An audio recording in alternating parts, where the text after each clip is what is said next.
Mwanzo sura ya 7. Bwana akamwambia Nuhu, ingia wewe na jamaa yako yote katika safina, kwa maana nimekuona wewe mwenye haki mbele zangu katika kizazi hiki. Katika wanyama wote walio safi ujitwalie 7 mume na mke, na katika wanyama wasio safi 2, mume na mke. Tena katika ndege wa angani 7, mume na mke, ili kuhifadhi hai mbegu juu ya uso wa nchi yote.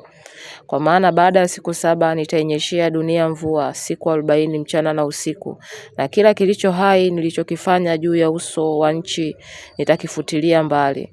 Nuhu akafanya kama vile Bwana alivyomwamuru. Naye Nuhu alikuwa mtu wa miaka 600 hapo hiyo gharika ya maji ilipokuwa juu ya nchi. Nuhu akaingia katika safina, yeye na wanawe na mkewe na wake za wanawe pamoja naye, kwa sababu ya maji ya gharika.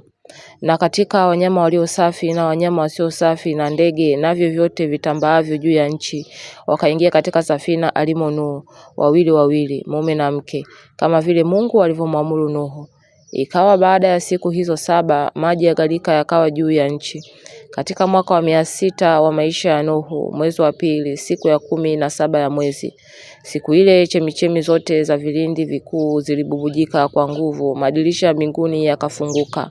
Mvua ikanyesha juu ya nchi siku 40 mchana na usiku. Siku ile ile Nuhu akaingia katika safina, yeye na Shemu na Hamu na Yafeti, wana wa Nuhu, na mkewe Nuhu, na wake 3 wa wanawe pamoja naye.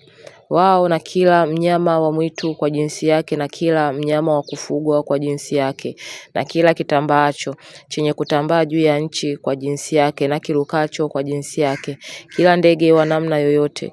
Waliingia katika safina alimo Nuhu, 2, wa kila chenye mwili kilicho na pumzi ya uhai ndani yake. Nao walioingia waliingia mume na mke na kila kitu chenye mwili, kama vile alivyomwamuru Mungu. Bwana akamfungia.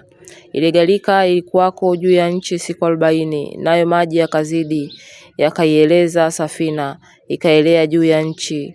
Maji yakapata nguvu yakazidi sana juu ya nchi, na ile safina ikaelea juu ya uso wa maji.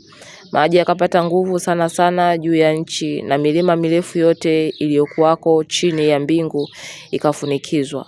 Maji yakapata nguvu hata ikafunikwa milima kiasi cha mikono 15.